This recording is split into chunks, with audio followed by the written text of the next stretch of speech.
Ladies and gentlemen, boys and girls, children of all ages, this is Hopeful Chewbacca back at the Church of Chewbacca, and today we're going to go over the Team of the Week for March 31st. The way these videos work is we're going to do an overview of the entire lineup for the Team of the Week, and then we're going to go individually into a few of the cards and kind of give them an in-depth review, and I'll let you know whether they're worth picking up or not picking up based on what their synergies are as well as their attributes. Typically, these only have player synergies, and if you have like a howitzer, speedster can make the card a lot better. So I'm going to go over the cards that are higher rated as well as some of the ones that might be a little bit lower rated that might be like budget monsters. Let's get into it. Going over the lineup first, we have Sebastian Aho, 90 overall at the first left wing. At center, we have Ryan Strome, then Phil Kessel's the right wing on the first line. The second line is Brian Russ, Pius Suter, and Gabriel Landeskog. The third line is Rupi Hintz, Jean-Gabriel Pageau, Rocco Grimaldi. Then we have Jake Akeson, Cooper Marody, and Jan Kovar. And on the defense here for the first pair, we have Oliver Ekman-Larsson and Adam Fox. Second pair is Jared Spurgeon and Roman Josi. Then on the third defensive pair, we have Noah Lowen and Ronan Seeley. For the goaltenders, we have UC Saros and Philip Gustafsson. Gustafsson was literally the backup or third or fourth string goaltender. The center has had an amazing week. As for Saros, he has Swarm and Spark, pretty good synergies. We don't go into goalies too much. Saros is definitely a smaller goaltender at 5'11", just something for you guys to note. And then Gustafsson is not that tall either at 6'2", but their synergies aren't bad. Now that we've done an overview of the entire team, let's get in depth on a few of these cards. We'll start off with the Sebastian Aho. The 6'tall, 176-pound left-handed shooting forward for the Carolina Hurricane, Sebastian Aho. He has 1 point for wingman and 1 point for thief. The wingman gives you acceleration, wrist shot accuracy, and passing at +3. The thief is going to give you stick checking and faceoffs. Even with the +5 faceoffs, he's still not good enough to play center. He's going to have to play in the wing. The wingman is huge, allowing you to get up to 91 acceleration, which means he can get up to 95 acceleration with spark. So that makes him a lot faster as well with 91 speed. Let's take a quick look at his attributes with no synergies. 88 acceleration, 92 agility, 88 balance, 92 endurance with 88 speed. His shooting is 94 for slapshot wrist shot accuracy, 91 for slapshot and wrist shot power. His hands are 95 offense awareness, 95 passing, 95 puck control. Then we have 92 hand-eye and 93 deking, so very good hands. Body checking's 85, 87 strength. Then 91 defense awareness, 90 shot blocking, 92 stick checking with 88 discipline. I do think this Aho will be a pretty good card. However, at 91 speed for 90 overall, I don't know how great that is. He does have some unique synergies, though. The wingman-thief combination isn't a very common one. Aho has pretty good animations.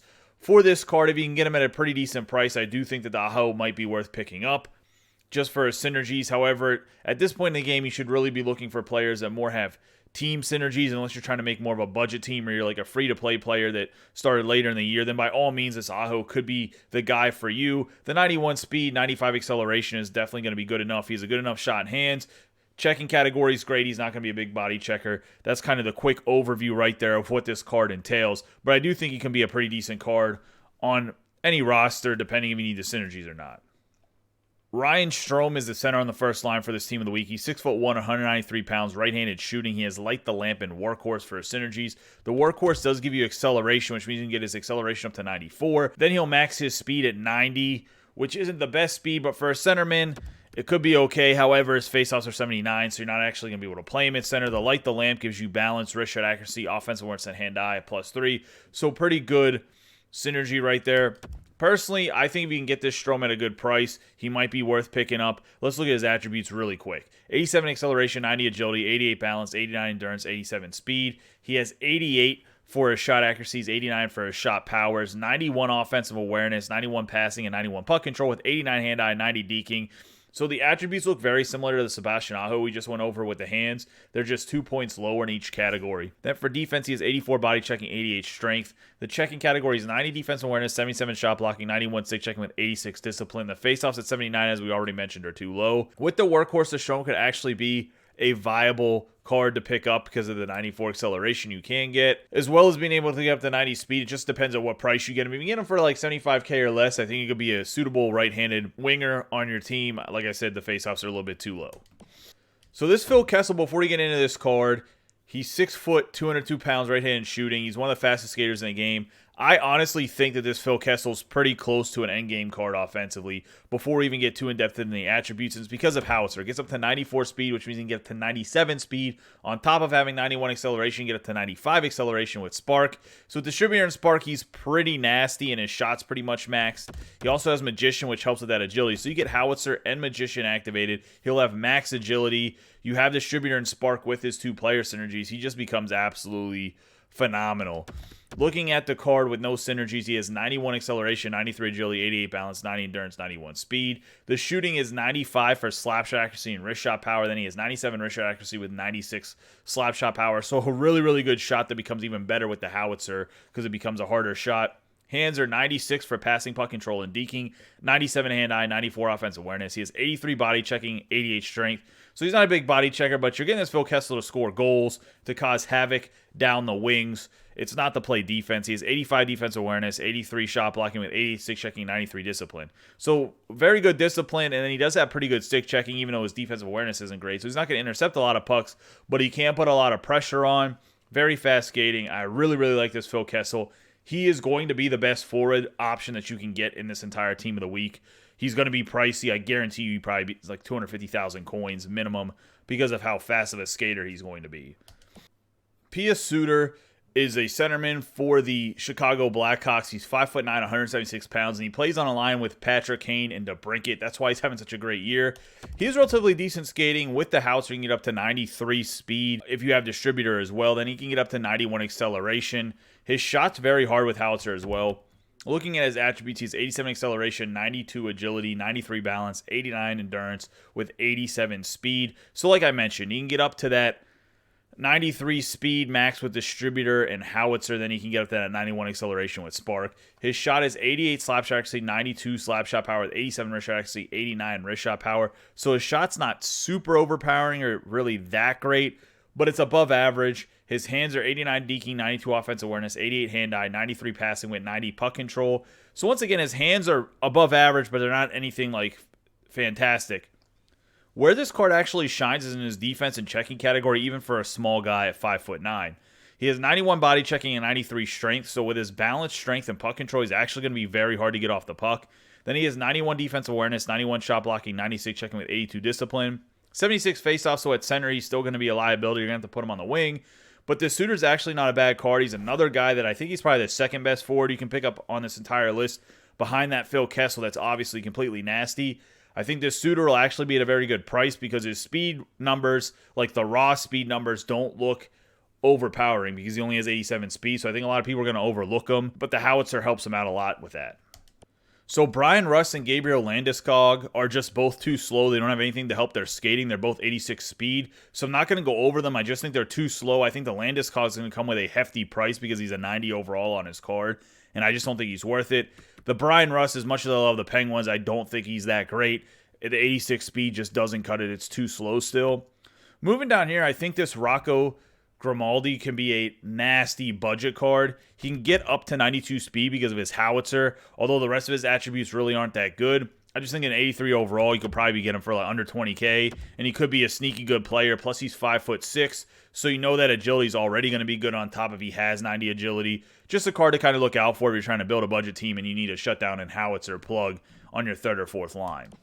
Jean-Gabriel Pageau is another guy that because of his wingman and having passing playmaker, he actually becomes a very good bottom six forward. You can even play him at center with 87 faceoffs. You can get up to 95 acceleration and 91 speed. His shot's in the low 90s, and he has very good hands. Pageau, I've talked about the blockbuster version of him all the time. This is another great version of that card, but I would still go after that 86 blockbuster compared to this 88 just because of synergies.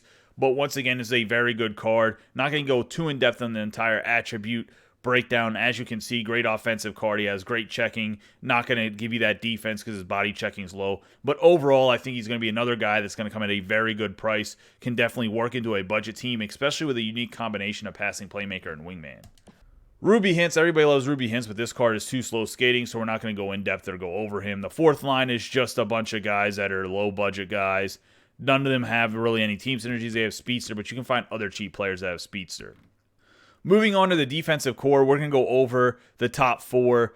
The bottom pair is not worth going over with this Lowen and Sealy. Even for a budget guy, this Lowen is just way too slow, even though he is 6 foot tall.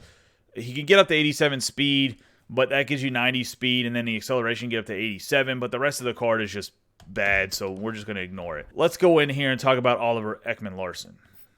OEL, 6'2", 200 pounds, left-handed shooting. He has 1 point for Swarm and 1 point for Magician, so he actually has a team synergy, which is very nice. I do think he's going to be a little bit expensive, and his attributes are actually very comparable to his 94 flashback event card. It's just a few attributes below that. As for the OEL, he has 89 acceleration, 93 agility, 90 balance, 96 endurance with 90 speed. So he can max out at 93 speed and 93 acceleration, which is more than fast enough for a top 4 defenseman on any team. Then he has 95 slap shot, wrist shot power, 91 slap shot, wrist shot accuracy. His hands are 90 deking, 93 offensive awareness, 91 hand-eye, 94 passing, and 94 puck control. So phenomenal hands. Obviously, he's more of an offensive defenseman in real life, even though they have him labeled as a two-way defenseman. Then he has 89 body checking and 90 strength, and 94 defense awareness, 90 shot blocking, 93 stick checking with 89 discipline. Overall, I really like the way this card looks. I'm curious to see what his end price is going to be. Having the Swarm is pretty big. There's some defensemen with Swarm, but there's not an overabundance of them, especially not like mid-tier guys, which is OEL is pretty much a mid-tier guy now. The Magician, if anyone's curious, gives you that agility, deking, and puck control as well. So this is like Adam Fox's 4th or 5th card in the game. He has another card that actually has Wingman and Shutdown, and I believe is an 85 or 86 overall. This is a better version of that card, and it's a card that I really like. He can get up to 95 acceleration because of the Wingman, which is huge, and he has 92 agility, 85 balance, 80 endurance with 88 speed, meaning he can max out at 91 speed with Distributor. His shooting is 87 for slap shot, wrist shot accuracy, 90 slap shot power, 89 wrist shot power, and then he has his hands are pretty much 90 plus, except for hand eyes 85. The body checking is 83, 88 strength. Checking category is going to be 90 defense awareness, 88 shot blocking, 89 stick checking with 88 discipline. So overall, I think it's a very good card. The Wingman and Shutdown are good synergies for a defenseman. Something to think about this Adam Fox. The 86 is like, I don't know, 20K right now. So I'm assuming that this 88 is probably going to be like anywhere from 70 to 100K. At that price, I'm not 100% sold on whether or not you should pick him up, but I do think he's a very good card and will probably be fair market value of what you would get out of an 88 overall. This Jared Spurgeon, even though he's 5'9", 167 pounds, right-handed shooting, he actually is pretty interesting because he doesn't have a very accurate shot, but he has a relatively hard shot, but he has howitzer, which means he can get up to 93 slap shot, wrist shot power, and 92 speed, which means he can get to 95 speed with Distributor. The 96 agility, then he can get all the way up to 93 acceleration. So he's going to be probably the smoothest skating defenseman out of the guys that have come out for this team of the week. As for his hands, he pretty much has 93 across the board, except for his hand-eye is 85. Body checking is 85 with 86 strength.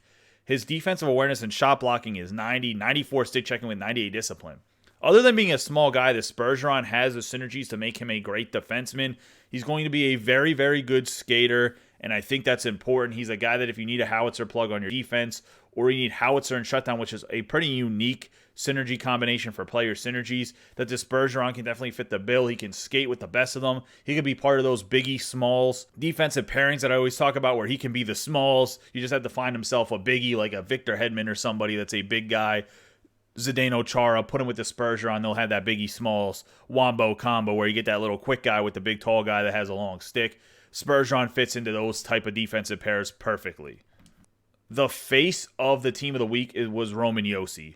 6'1", 201 pounds, left-handed shooting. He has 1 point for Spark and 1 point for Gladiator. The Spark obviously is going to give you acceleration, body checking, strength, and discipline. It's a team synergy, which means he can max his skating at 90 acceleration and 89 agility, 91 balance, and 96 endurance. Max speed of 90 as well.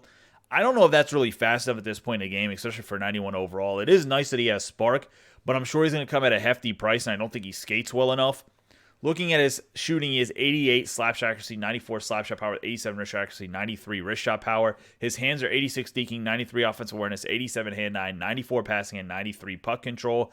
89 body checking, 93 strength. His checking category is actually very, very good, though. 95 defensive awareness, 93 shot blocking, 95 stick checking with 88 discipline. He's going to be a great defensive defenseman. Offensively, he's going to have a very hard shot that's relatively accurate.